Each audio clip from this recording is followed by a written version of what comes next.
Hello guys, so sorry, my video from yesterday where I talked about why we need gear, or why we want gear, not need gear. I'm sorry, in the middle, this wireless mic with this little Sennheiser thingy here, it cut out for some reason and then found the signal again. So I'm not risking that, so I'm going to carry this around because I'm going to walk around the house. So you'll see me picking this thing up and putting it down. You asked after my video, which is very popular, about my guitar collection or what guitars do I have right now. Can you do your amp collection? It's not a collection, it's the amps I have right now, okay? It's not like I'm collecting them, I'm making videos for you. And in the process of making videos and reviews and tests and whatever, amps end up here. That's what happens. And I like it.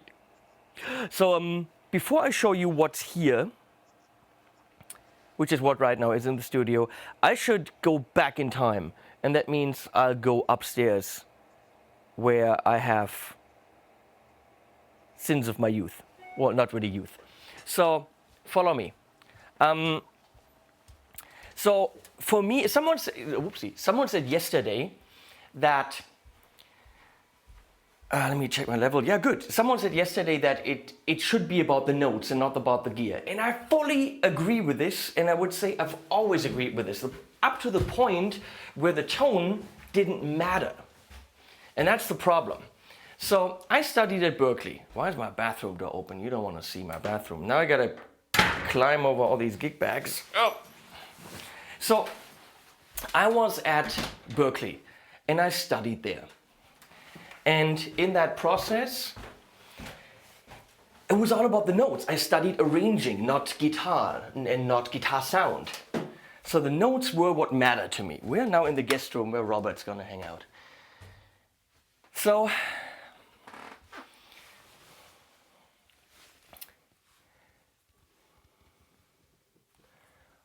light seems to be okay. So, I studied arranging, so the notes really were the only thing that mattered to me. And I played, and I had a Digitech GSP 2101, which I'm going to show you, and recorded that DI. Back in the early days, I had a crate transistor, like when I started playing. And then I had an Engl Savage 120. I love that thing, big tube amp. I had no idea what I had. But when I moved to Boston, I had this rack gear. And it was about the notes. I cared about arranging, putting the pieces of the puzzle together, and that's still what motivates me. But the tone of the guitar, I didn't understand even what tone meant. So I played this Digitech GSP 2101, and then that kidney bean came out, the pod, and it was a totally new level. And I bought a pod, and for me, that was then what I used. That was all cool. Back in LA, I worked at a guitar center, and then I worked at an ad agency, and they bought 2 Pod Pro for like the rack things, and that's what we had in the studio, and that's what I used because sound came out. And I did a bunch of albums with it, with James Labrie and Sebastian Bach and Michael Sadler from Saga, a whole bunch of people, because the notes mattered. It was, I don't want to say it wasn't satisfying. I played the notes, but they didn't sound inspiring.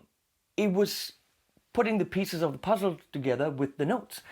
So that's what I'm staring at right here, what we had in the studio. So let me show you. So here's my GSP 2101 from a long time ago. I bought that when my grandpa died.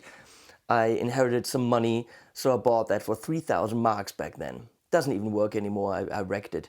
And then the studio bought these 2 Pod Pros, so 2 guitar players could record at the same time. How stupid was that idea? Also the bass Pod Pro, but I recorded albums with these. And then we bought this as an upgrade, right there. The, what's that? The HD something. So that was then the upgrade. There's a lot of gear here that at some point should go. There's a nice Norton modular, it's probably pretty cool. And this is all rack gear right there. And there's a whole bunch of stuff that I should be getting rid of at some point. So this is what happened. That's what I started with. And when I moved back home to Germany, only when I moved back home to Germany, in 2006, that Pod HD something,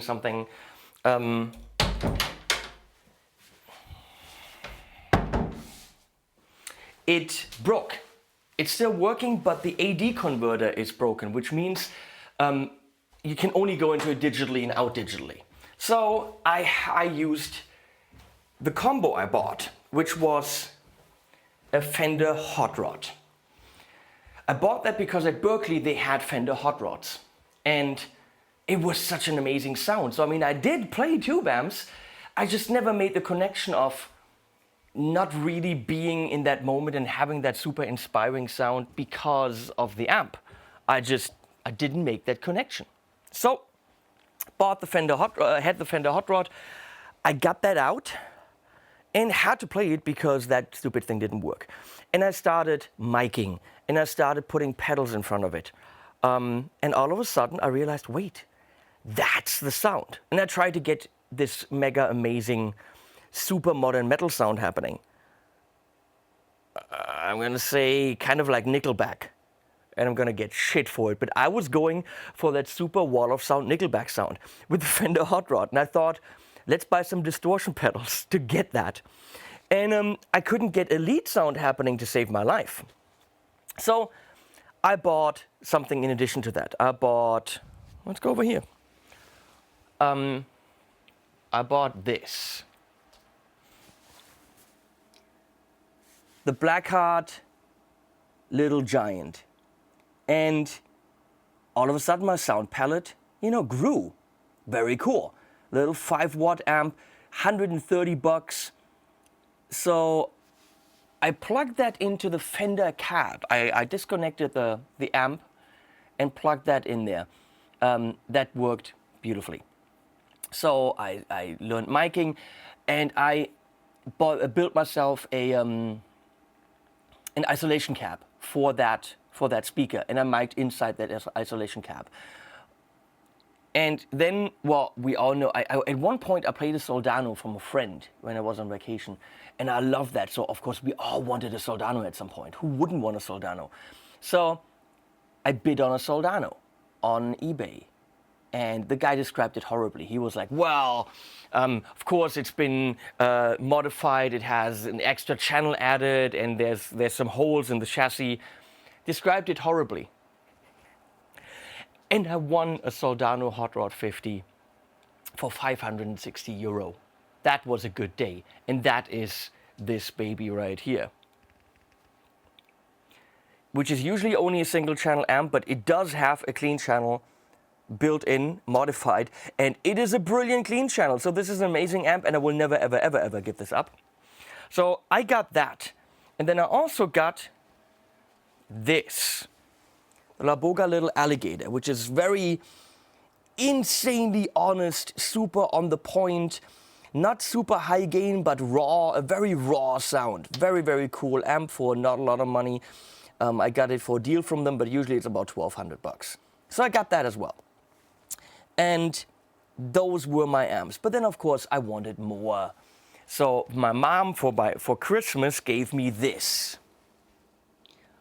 The Killer Ant. This thing is pretty much a Marshall cranked up. You put a tube screamer in front of this, and the lead sound will rival the Soldano, no questions asked. I used this as a lead sound on some major progressive metal albums, and not the Soldano. I used this before I used the Soldano, which is freaking crazy. So that's what that's kind of what I had back then. Then I got a little Engl, where are you? I got a little Engl Gigmaster 15. I bought that with a 110 cab to have in the living room and noodle around there.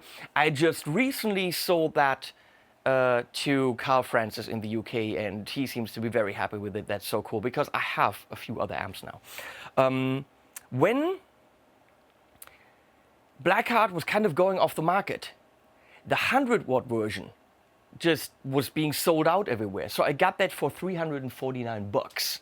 So I bought the BH100, the biggest amp I've ever seen, 100 watt 2-channel amp for 349 bucks. And there it is. And when I did the second Shadows Minion album, which was all classic rock, I used only that, only on channel 1, and just cranked it up. It's kind of like good old days. That's how you made albums back in the days. Take a Marshall, crank it up, that's your sound. And when I wanted to do a classic rock album, that's how I got the sound. I took that amp, channel 1, crank it up, done. No other amp, that's it. I also, around that time, got a great deal on a Dietzel Einstein, because we all knew Dietzel, that's the heavy shit sound. So I bought this Einstein, which also had been modified with an extra foot switch, so you can access all these modes by foot switch. And that was pretty much my amp for all the heavy shit stuff on my albums from like 2008 or 9, something like this. So, at some point the channel started. 2013, May 2013, I made my first video. And I don't know what the order is in which amps came in. I think in between, I also bought an Ignator Rebel 20, which is in the other room. We'll look at that in a second. So let's look at what's here in no particular order. I worked with Engl and did some reviews. So we got the Metalmaster, which for the price, I think that's about, what, $6.99, $7.99.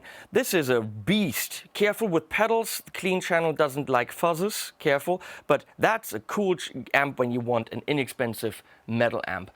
Then we've got the RockMaster here, which is no clean almost whatsoever. So the clean gain is pretty much a rhythm sound with drive already built in. There's almost no clean channel.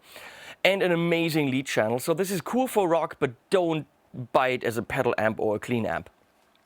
I still owe Vox a review for this. I'm so sorry, Jens. So here's the Vox head. I always wanted an AC30. The problem is that they usually come in combos. And where am I going to put a combo? Come on, I don't have the space. So I really like that they have a head version with FX loop now, even a power soak built in. The only problem is that Vox typical, it's all on the top, so I can't move this into the rack because I wouldn't be able to manipulate the knobs anymore, so it's got to be always on top. When the channel was about a year old, so must have been 14, I said I want a really, really high-class amp. So I got my money, and I went to Session in Frankfurt, and I bought the Sir Badger for about $1,900 bucks. And I wanted something boutique, so I got that. And that blew me away. Clean, driven, that's just always been a good amp.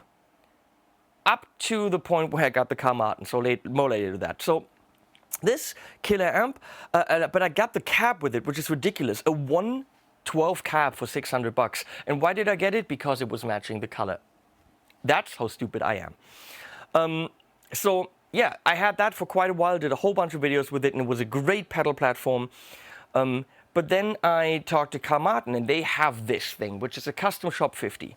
Now, if you bought this through a distributor and in a store, this amp would run you with its 50 watts and only clean channel about 3,500 bucks. And now Carmarthen is selling this direct. And because they can sell it direct, so no distributor, no store, they can offer it for $1,700, which is still quite a bit of money for only a clean channel, but this is the pedal amp. It slightly has kind of reduced mids, a little bit plexi-ish maybe, but it's a brilliant amp. So if you compare this with this right next to each other in the same cab, all of a sudden, the Badger will sound like a toy. I'm not shitting you. The Badger is an amazing amp, but compared to the Carmarthen, the Badger will sound like a toy. I've done this test with several people, and they were all like, what's going on? Where did the Badger go? Yeah. So below, we have the Dietzel Paul, which is their vintage voiced amp. We have a great clean channel a la Fender, and a drive channel and a lead channel, built-in reverb, super high-end, made in Germany, 2,000 bucks in Europe. It's more in the US. Very, very cool amp. So through YouTube and Facebook, whatever, I got in touch with the Houston Kettner guys. And I told them, I never liked Houston Kettner. But that amp that they had last year at NAMM, I was like, that sounds pretty damn cool. That's not like what I'm used to from Houston Kettner. And I told the guy on the phone that I was never a fan, and he had the freaking balls to send me one anyway. And that is cool. Here's a guy that where he knows is going to be critical about his product, he sends him one anyway. And he knew that they improved it, and I was impressed with the Deluxe 20, which is, I think, still the favorite of my Houston Kettners. So here is the Deluxe 20. Great amp, inexpensive, one of the best direct outs on the market with the Redbox AE. Absolutely brilliant. Small, comes in a carrying case. Its bigger brother, the Deluxe 40, is rounder. It has more channels, all that, 2 EQ sections. For me, the Deluxe 20 in terms of sound is still my favorite. If you want everything in one box, of course you have the Deluxe 40. I also had the 36, Grandmaster 36, but I did sell that to a student because I have this, so why? Why keep 2 of them?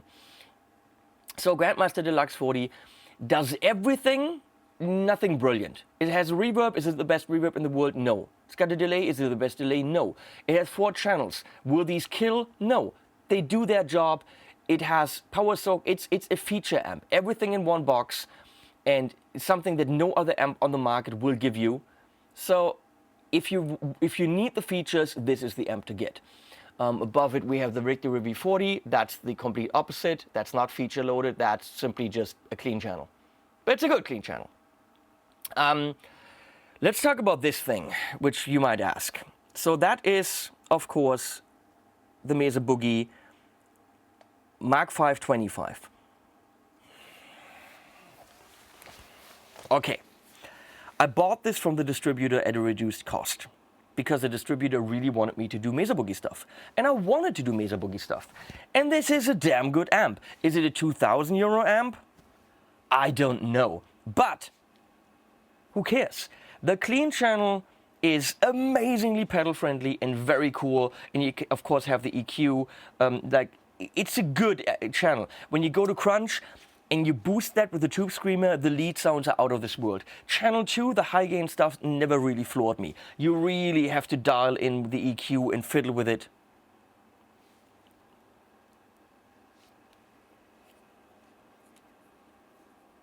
The gimbal just lost its power. Damn it. So, you really have to fiddle with it to get your sound. It can sound amazing, but for me, it's channel 1 and the crunch channel. But Mesa Boogie doesn't want to do YouTube. They don't think, I talked to them and I said, look, it's moving and, you know, let's do something together. And they just didn't give a flying rat's ass. They said, oh, just play a different amp. We don't give a shit. So, I don't play it. That's why I play different amps. Mesa Boogie doesn't care about what we YouTubers do, then we YouTubers don't really care about Mesa Boogie. That's just kind of how I see it. On top here, we have the orange Rockerverb 50. I just did a whole series of orange, and I told Orange that this is the one that I would like to keep if in any way possible, because it has a clean channel, it has the attenuator. This is a good amp. And it sounds like orange. It is orange, it says orange, it sounds like orange. Heavy as shit, but I don't have to carry it, so we're good. Okay, and then of course, we have here, sorry, this is so stupid, let me get this out of the thing. No, I can't, because then it's gonna stop.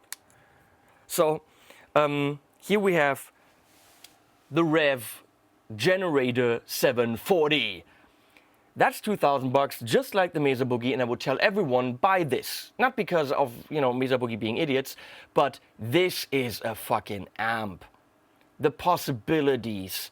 And when you have to dial in stuff on the Mesa Boogie and fiddle with it for a while, the Rev delivers from second 1 and never stops delivering. Also has Congo's paw in it, but that's not the point. The amp is just good. Then we have the Jet City Amelia. That thing is 600 bucks. Classic rock from beginning to end. I have a review for this. If anyone's saying, why don't you play them, please play them. There are reviews for a lot of these. So you know, that I want you to watch them, obviously. I don't want to, you know, just give you everything right here. So the Jet City, that is classic rock, not high gain, but cool, clean sounds and drive sounds that are mid-loading. Very, very many mids. Then, of course, there is the Joyo Dualklonz. This is the one that I brought with me from the China music show. I have 2 or 3 of these right now that I'm going to ship around to different YouTubers. Then here is the Mjolnir. Joyo's answer to kind of like a mini rectifier, but it's voiced a little bit different because we had someone else fiddle with it. Nice amp for 500 bucks or 449 or something. Loads of options, and it's, you know, high gain monster, but great cleans as well. And there's the Beale Street. 1 channel, 3 knobs. It's a tweed kind of a Fender idea, but in their own design, and it's a delight to play clean for hours. Really, really cool amp. I really like the Tolex. That's that. So, and then there's no amp in here because I cleaned. Oh wait, I gotta take my recorder. See what we got here. This is the room where Leslie sits and switches usually. At some point I'll do more on that. But there's the whole video switching gear. Right now I parked the AMPETE 1 and 2. Here's the 2. I parked them here because I'm gonna do reviews on these. I'll just have to find the time. There's the orange Rocker 32. Anything I do stereo, I use this now. What a great amp. I mean, the only tube amp right now that is stereo, as far as I know. Really awesome.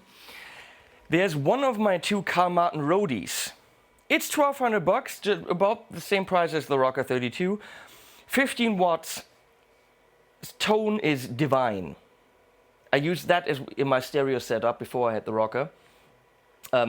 Absolutely brilliant cleans and super pedal friendly and light. Here are some guitars that we'll have to unbox when Robert Baker comes. We're gonna have some fun with that. So, Joyo Sweet Baby is right there. That's a 5-watt, very inexpensive amp that you can get from several brands, like I think Fame rebranded. It's a Fender champ pretty much, and it's really good. Here's the Ibanez TSA5. That's a tube screamer amp. That's pretty much a similar idea, but with a tube screamer built in. It never floored me. It's neat. It's a neat idea. Nice little blues box, but it never really, you know, floored me like I thought it would. So here we have Mjolnirs, different incarnations of the development. This one even has like a yellow light, and this one is a blue light. I don't know which one is which. They're just sitting around here. So there's another Beale Street. I think this one needs power preamp tubes. There's a PRS SE20, which I also bought early on in making the videos to have a clean platform for pedal reviews, which I used quite a bit. Yeah, that's gonna go on reverb at some point because I just don't use it anymore. But it was a neat amp for the money. Here's the Igniter Rebel 20 I talked about. Not a pedal amp. It really doesn't like pedals. It's a little screamer, it's a little dirt box, it's pretty damn cool, but not for pedals. It's just when you switch to that with the pedal, not nice. So, stupid gimbal lost its power. Okay, so let me walk up here. Please excuse the complete mess in the next room, if we can even look into this. It's a big mess in here. Oh God, this is embarrassing. And there's clothing all over the amps. I'm gonna... Okay. Yeah, look. This is a nightmare. But I get it. They have to go somewhere. So, here is my Fender Hot Rod, which I built a little wooden case for because I needed the speaker in my isolation box. So this is pretty much the combo Fender Hot Rod. I just isolated that. I bought this. Oh, this is another amp I bought when I still lived in my old place when I was doing the albums. This is pretty much a La Boga Mr. Hector minus the rectifier tubes. Hello? Oh. It is raw, it is evil, an amazing metal amp, which I also might sell because it's just sitting around here, so there might be some reverb action happening with this. Here's my second Roadie from Carl Martin, which again also might go, because I have two of them, and for stereo the Rocker 32 makes more sense. So this might go and this might go, just like the Phil Jones bass suitcase, which is a really small bass combo, and I loved playing bass with this. Here's another Fender Hot Rod under the case, which I have on loan from Thomann for pedal videos. Fender G-Deck 2, Fender G-Deck 3, which I used for teaching. What else do we have? Back there is a 70s Fender Twin silver face, which you can't see. That needs to be serviced. This is a Reusenszehn Fender Twin clone that I got from Werner Wende from Natlangi. That needs to be serviced. There's a Black Star 212 cab apparently. There's some Joyo digital amps and a PV. This is a PV, what's that thing called? Oh, Valve King 100. You can't see that. Here's a Valve King 100. I played that once. So there's the Sur 112 cab that I talked about. There's a whole bunch of Warwick bass cabs, in case I want to play bass. And there's a GLB Sound 112. The Carl Martin cab is there. Other cabs. Yeah. That's about it. I think that's it when it comes to the amps. We started upstairs. I don't know if there's some hiding somewhere else. I don't think so. That's it. That's my story. It's my amps you wanted to know. Which ones are coming? Depends on what's cool, depends on what companies are interested in me showing you this. Do I need more? No, I don't. I absolutely do not need more amps. But there's always new stuff, and you want to know what the new stuff is. And I want to play with it and then enthusiastically or less enthusiastically tell you about what the new stuff is. And that's kind of the general idea of having a YouTube channel where I review things. So,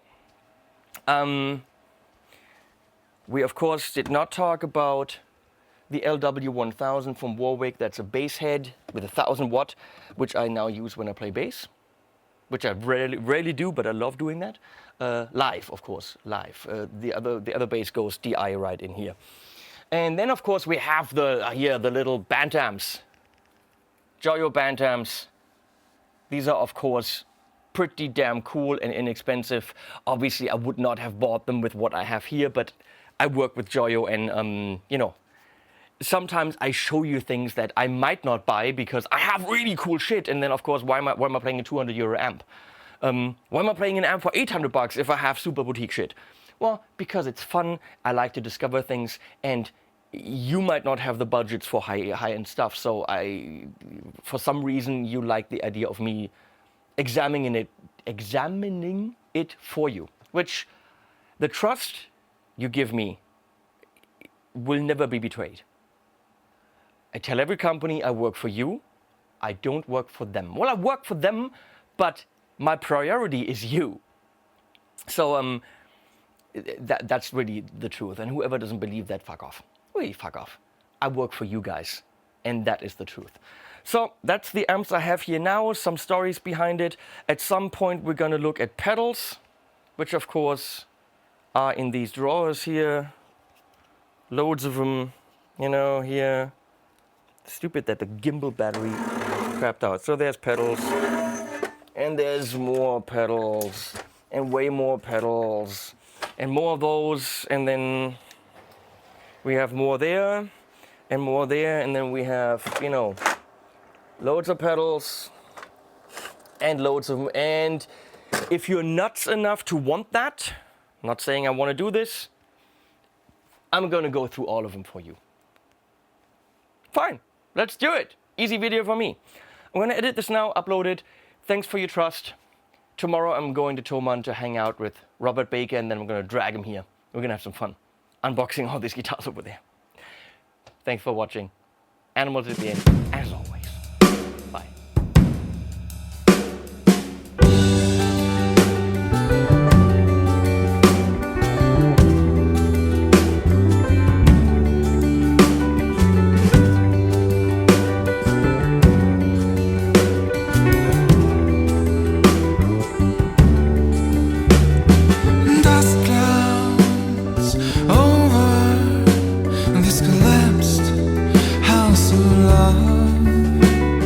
These rotten beans